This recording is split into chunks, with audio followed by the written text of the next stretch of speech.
Winter is approaching at Harrisburg International Airport, and we're hiring seasonal grounds and maintenance personnel to join our team of Winter Warriors. In this position, you will face Mother Nature head-on to keep our airport clear of snow and ice, ensuring our commercial cargo and general aviation operations continue without a hitch. We try to stay open because we get diversions. There's planes up there flying, they gotta land, so we keep at it and we do the best we can and keep it open. My day-to-day is making sure that we stay on top of the general maintenance that we need to do on a daily basis so that we can keep the airport functioning properly.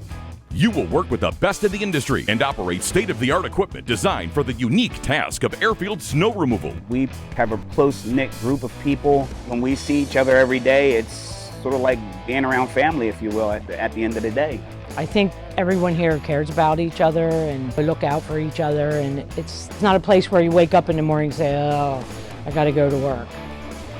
Join us as we greet Old Man Winter with our fleet equipped with plows, large capacity blowers, brushes, brooms, and de-icing agents that quickly and efficiently keep the airfield clear and maintain our precedence of keeping HIA open for business. We offer advancement opportunities and on-the-job training to make sure you have everything you need to succeed to get the job done. If you're looking for an exciting opportunity to be part of a dynamic team, look no further. Apply today to join HIA's team of Winter Warriors at flyhia.com/careers.